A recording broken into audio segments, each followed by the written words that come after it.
नमो नमः। आप सभी का हार्दिक अभिनंदन। आइए श्री शिव पुराण के रुद्र संहिता के सृष्टि खंड के अगले अध्याय का पाठन आरंभ करते हैं। माया निर्मित नगर में शील निधि की कन्या पर मोहित हुए नारद जी का भगवान विष्णु से उनका रूप मांगना, भगवान का अपने रूप के साथ उन्हें वानर का सा मुंह देना, कन्या का भगवान को वरण करना और कुपित हुए नारद का शिव गणों को शाप देना। सूत जी कहते हैं, मैं ऋषियों, जब नारद मुनि इच्छा अनुसार वहां से चले गए, तब भगवान शिव की इच्छा से माया विशारद श्री हरि ने तत्काल अपनी माया प्रकट की। उन्होंने मुनि के मार्ग में एक विशाल नगर की रचना की, जिसका विस्तार 100 योजन था। वह अद्भुत नगर बड़ा ही मनोहर था। भगवान ने उसे अपने वैकुंठ लोक से भी अधिक रमणीय बनाया था।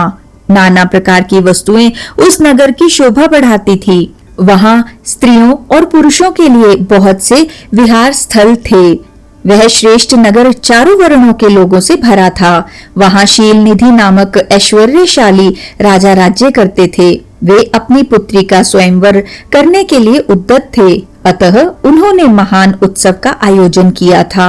उनकी कन्या का वरण करने के लिए उत्सुक हो चारों दिशाओं से बहुत से राजकुमार पधारे थे, जो नाना प्रकार की वेशभूषा तथा सुंदर शोभा से प्रकाशित हो रहे थे।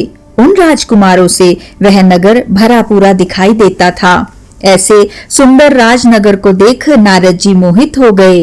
वे राजा शील निधि के द्वार पर गए।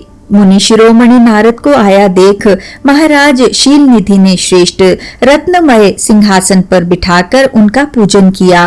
तत्पश्चात अपनी सुंदरी कन्या को, जिसका नाम श्रीमती था, बुलवाया और उससे नारद जी के चरणों में प्रणाम करवाया। उस कन्या को देखकर नारद मुनि चकित हो गए और बोले, राजन, यह देव कन्या के समान सुंदरी महाभागा कन्या कौन है? उनकी यह बात सुनकर राजा ने हाथ जोड़कर कहा, मुने, यह मेरी पुत्री है। इसका नाम श्रीमती है। अब इसके विवाह का समय आ गया है। यह अपने लिए सुंदर वर चुनने के निमित्त स्वयंवर में जाने वाली है। इसमें सब प्रकार के शुभ लक्षण लक्षित होते हैं। महर्षि, आप इसका भाग्य बताइए। राजा के इस प्रकार पूछने पर काम से विवल हुए मुनि श्रेष्ठ नारद उस कन्या को प्राप्त करने की इच्छा मन में लिए राजा को संबोधित करके इस प्रकार बोले, भूपाल, आपकी यह पुत्री समस्त शुभ लक्षणों से संपन्न है, परम सौभाग्यवती है। अपने महान भाग्य के कारण यह धन्य है और साक्षात लक्ष्मी की भांति समस्त गुणों की आगार है। इसका भावी पति निश्चय ही भगवान शंकर के समान वैभवशाली, सर्वेश्वर, किसी से पराजित न होने वाला वीर, काम विजयी तथा संपूर्ण देवताओं में श्रेष्ठ होगा। ऐसा कहकर राजा से विदा ले इच्छा अनुसार विचरने वाले नारद मुनि वहां से चल दिए। वे काम के वशीभूत हो गए थे। शिव की माया ने उन्हें विशेष मोह में डाल दिया था।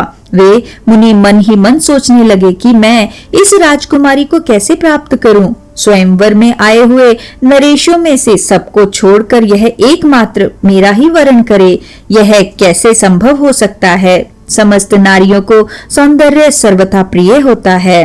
सौंदर्य को देखकर ही वह प्रसन्नता पूर्वक मेरे अधीन हो सकती है, इसमें संशय नहीं है। ऐसा विचार कर काम से विवल हुए मुनिवर नारद भगवान विष्णु का रूप ग्रहण करने के लिए तत्काल उनके लोक में जा पहुँचे। वहां भगवान विष्णु को प्रणाम करके वे इस प्रकार बोले, भगवन, मैं एकांत में आपसे अपना सारा वृतांत कहूंगा। तब बहुत अच्छा कहकर लक्ष्मीपति श्री हरि नारद जी के साथ एकांत में जा बैठे और बोले, मुने, अब आप अपनी बात कहिए। तब नारद जी ने कहा, भगवन, आपके भक्त जो राजा शील निधि हैं, वे सदा धर्म पालन में तत्पर रहते हैं। उनकी एक विशाल लोचना कन्या है जो बहुत ही सुंदरी है। उसका नाम श्रीमती है। वह विश्व मोहिनी के रूप में विख्यात है और तीनों लोकों में सबसे अधिक सुंदरी है। प्रभु, आज मैं शीघ्र ही उस कन्या से विवाह करना चाहता हूँ। राजा शील निधि ने अपनी पुत्री की इच्छा से स्वयंवर रचा है, इसलिए चारों दिशाओं से वहाँ सहस्त्रों राजकुमार पधारे हैं। नाथ, मैं आपका प्रिय सेवक हूँ, अतः आप मुझे अपना स्वरूप दे दीजिए, जिससे राजकुमारी श्रीमती निश्चय ही मुझे वर ले। सूत जी कहते हैं, मैं ऋषियों, नारद मुनि की ऐसी बात सुनकर भगवान मधुसूदन हंस पड़े और भगवान शंकर के प्रभाव का अनुभव करके उन दयालु प्रभु ने उन्हें इस प्रकार उत्तर दिया। भगवान विष्णु बोले, मुने, तुम अपने अभीष्ट स्थान को जाओ, मैं उसी तरह तुम्हारा हित साधन करूंगा जैसे श्रेष्ठ वैद्य अत्यंत पीड़ित रोगी का करता है, क्योंकि तुम मुझे विशेष प्रिय हो। ऐसा कहकर भगवान विष्णु ने नारद मुनि को मुख तो वानर का दे दिया और शेष अंगों में अपने जैसा स्वरूप देकर वे वहां से अंतर्धान हो गए। भगवान की पूर्वोक्त बात सुनकर और उनका मनोहर रूप प्राप्त हो गया समझकर नारद मुनि को बड़ा हर्ष हुआ। वे अपने को कृत्य मानने लगे। भगवान ने क्या प्रयत्न किया है इसको वे समझ ना सके। तदनंतर मुनि श्रेष्ठ नारद शीघ्र ही उस स्थान पर जा पहुँचे जहाँ राजा शीलनिधि ने राजकुमारों से भरी हुई स्वयंवर सभा का आयोजन किया था।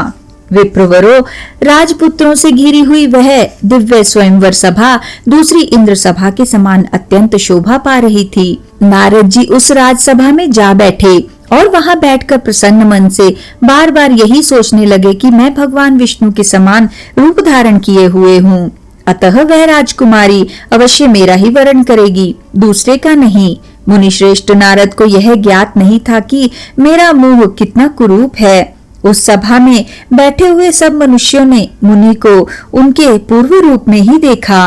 राजकुमार आदि कोई भी उनके रूप परिवर्तन के रहस्य को न जान सके। वहां नारद जी की रक्षा के लिए भगवान रुद्र के 2 पार्षद आए थे, जो ब्राह्मण का रूप धारण करके गूढ़ भाव से वहां बैठे थे। वे ही नारद जी के रूप परिवर्तन के उत्तम भेद को जानते थे। मुनि को कामावेश से मूढ़ हुआ जान वे दोनों पार्षद उनके निकट गए और आपस में बातचीत करते हुए उनकी हंसी उड़ाने लगे, परंतु मुनि तो काम से विवल हो रहे थे, अतः उन्होंने उनकी यथार्थ बात भी अनसुनी कर दी। वे मोहित हो श्रीमती को प्राप्त करने की इच्छा से उसके आगमन की प्रतीक्षा करने लगे। इसी बीच में वह सुंदरी राजकन्या स्त्रियों से घिरी हुई अंतःपुर से वहां आई। उसने अपने हाथ में सोने की एक सुंदर माला ले रखी थी। वह शुभ लक्षणा राजकुमारी स्वयंवर के मध्य भाग में लक्ष्मी के समान खड़ी हुई अपूर्व शोभा पा रही थी। उत्तम व्रत का पालन करने वाली वह भूप कन्या माला हाथ में लेकर अपने मन के अनुरूप वर का अन्वेषण करती हुई सारी सभा में भ्रमण करने लगी। नारद मुनि का भगवान विष्णु के समान शरीर और वानर जैसा मुंह देखकर वह कुपित हो गई और उनकी ओर से दृष्टि हटाकर प्रसन्न मन से दूसरी ओर चली गई।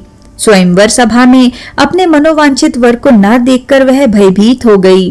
राजकुमारी उस सभा के भीतर चुपचाप खड़ी रह गई। उसने किसी के गले में जयमाला नहीं डाली। इतने ही में राजा के समान वेशभूषा धारण किए भगवान विष्णु वहां आ पहुंचे। किन्हीं दूसरे लोगों ने उनको वहां नहीं देखा, केवल उस कन्या की ही दृष्टि उन पर पड़ी। भगवान को देखते ही उस परम सुंदरी राजकुमारी का मुख प्रसन्नता से खिल उठा। उसने तत्काल ही उनके कंठ में वह माला पहना दी। राजा का रूप धारण करने वाले भगवान विष्णु उस राजकुमारी को साथ लेकर तुरंत अदृश्य हो गए और अपने धाम में जा पहुंचे। इधर सब राजकुमार श्रीमती की ओर से निराश हो गए। नारद मुनि तो काम वेदना से आतुर हो रहे थे, इसलिए वे अत्यंत विवल हो उठे। तब वे दोनों विप्र रूपधारी ज्ञान विशारद रुद्रगण काम विवल नारद जी से उसी क्षण बोले। रुद्रगणों ने कहा, हे नारद, हे मुने, तुम व्यर्थ ही काम से मोहित हो रहे हो और सौंदर्य के बल से राजकुमारी को पाना चाहते हो। अपना वानर के समान घृणित मुंह तो देख लो। सूत जी कहते हैं, मैं ऋषियों, उन रुद्रगणों का यह वचन सुनकर नारद जी को बड़ा विस्मय हुआ। वे शिव की माया से मोहित थे। उन्होंने दर्पण में अपना मुंह देखा।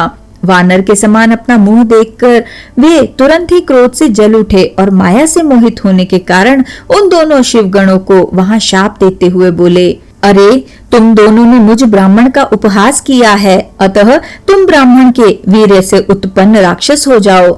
ब्राह्मण की संतान होने पर भी तुम्हारे आकार राक्षस के समान ही होंगे। इस प्रकार अपने लिए शाप सुनकर वे दोनों ज्ञान शिरोमणि शिवगण मुनि को मोहित जानकर कुछ नहीं बोले। ब्राह्मणों वे सदा सब घटनाओं में भगवान शिव की ही इच्छा मानते थे, अतः उदासीन भाव से अपने स्थान को चले गए और भगवान शिव की स्तुति करने लगे। इसी के साथ आज के इस सुंदर पाठन को हम यहीं पर विराम देते हैं और अगले अध्याय के पाठन के लिए हमारे साथ फिर से जुड़िएगा। आइए शिव जी के इस सुंदर मंत्र से आज के पाठन का समापन करते हैं। ओम नमः शिवाय। ओम नमः शिवाय। ओम नमः शिवाय। ओम नमः शिवाय। ओम नमः शिवाय। ओम नमः शिवाय। ओम नमः शिवाय। धन्यवाद।